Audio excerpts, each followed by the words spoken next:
In my last video, I travelled to Gran Canaria and began a 50-mile hike across the island. The first day was mostly through arid canyons, with only cacti for company. At the end of the day, I found a fantastic wild camping spot for the night, high above the village of Ayagaures. In this video, I continue my journey up into the mountains where the scenery becomes truly spectacular.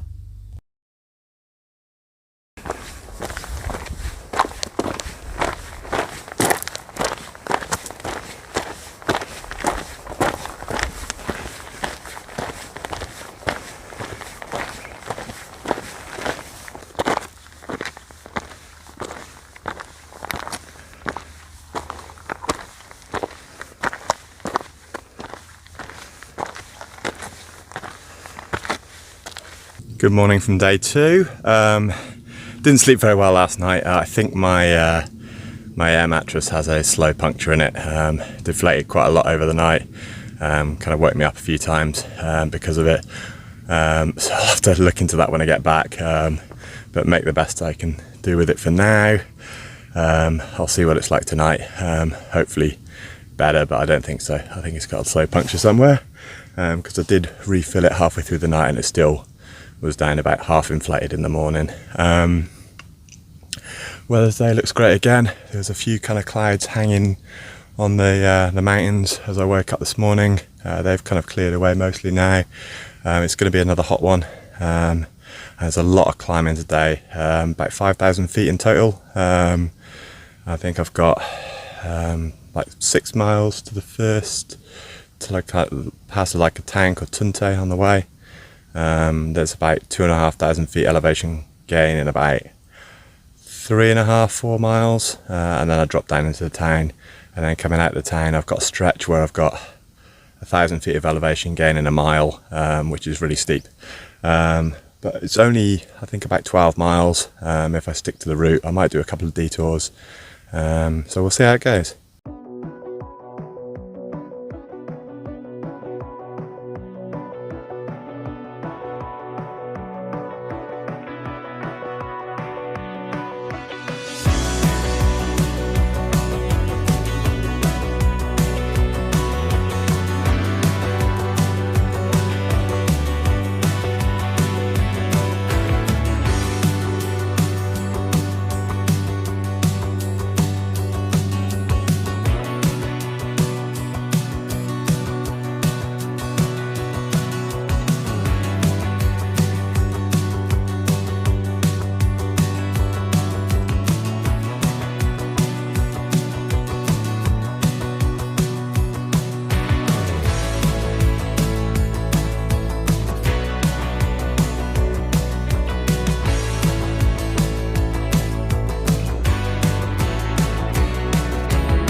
Here's a very useful water tap along the way.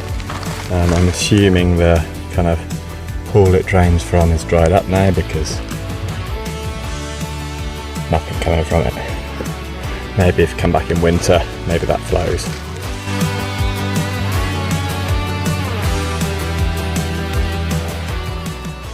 Right, I'm on top of the pass, done about 3 3/4 miles, just over 2,600 feet elevation gain. You can see down below, that's the village of Tunte. On the map it's called something else, I'll put that there. But I think that's technically the name of the municipality, not the village, so I think the village is called Tunte, it says that on all the signs. Going to drop down there, get some sugary, cold, fruity flavoured drinks, and then restock my water. And then I've got a big climb up to the top after that, so better get going before it gets too hot out here.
Just leaving the village of Tunte now. Great resupply stop.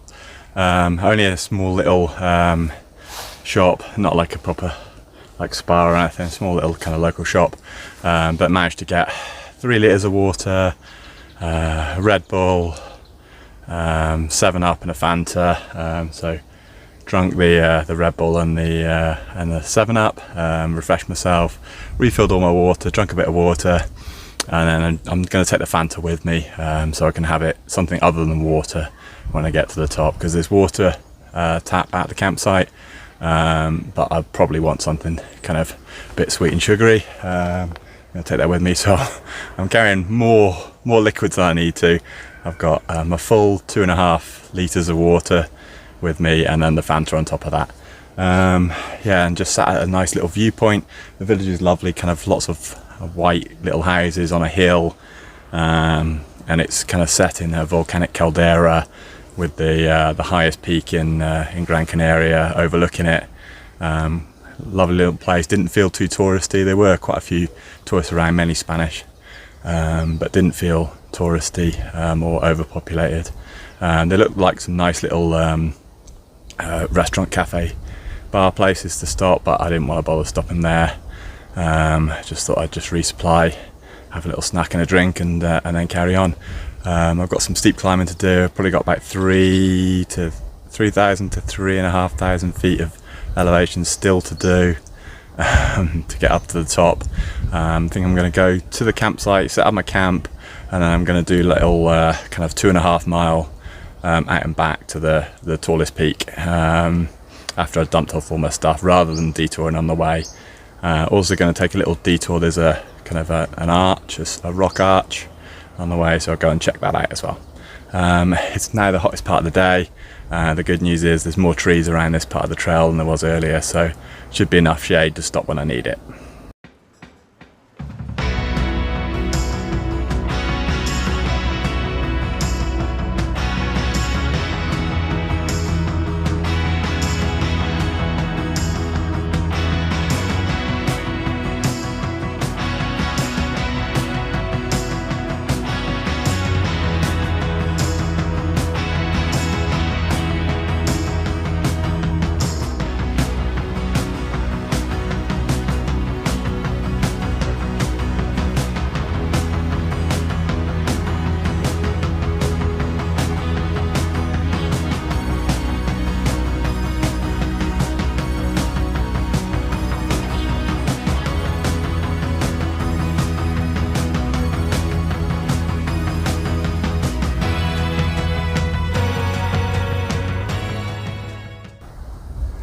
What a view this is. Spectacular. So apparently the trail goes up the side of that cliff there. If you look closely, you can see the zigzagging switchbacks with kind of like stone reinforcement. I've been told it's quite steep. This is the last big push until it levels out a bit, I think. So we'll see how that goes.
Well, that zigzag was a bit of a slog. I'm not sure how steep it was.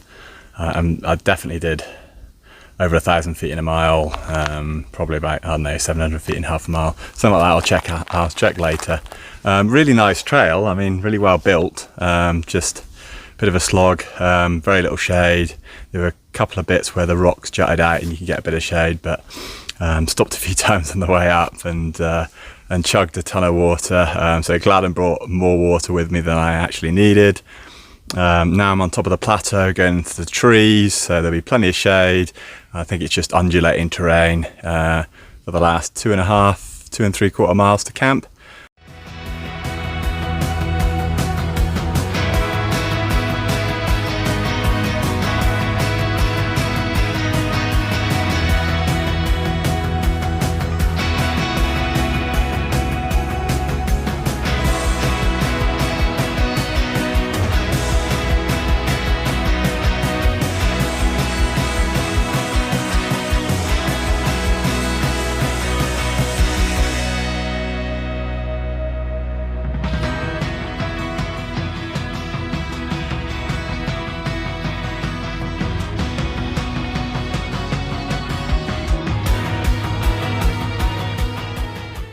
Okay, took a little side trail, not far, only about, I don't know, like a 1/10 of a mile or something like that. Look at this view.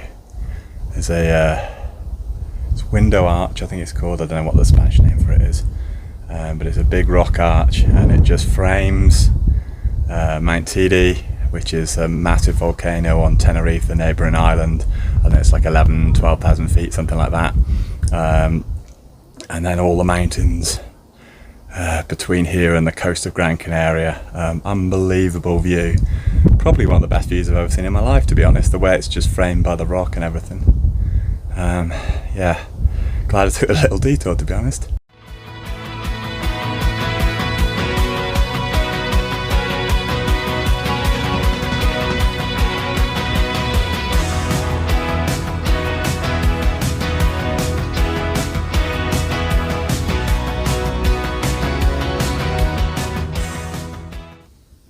No, this is a first, not seen anything like this before.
In my next video, I continue along the GR-131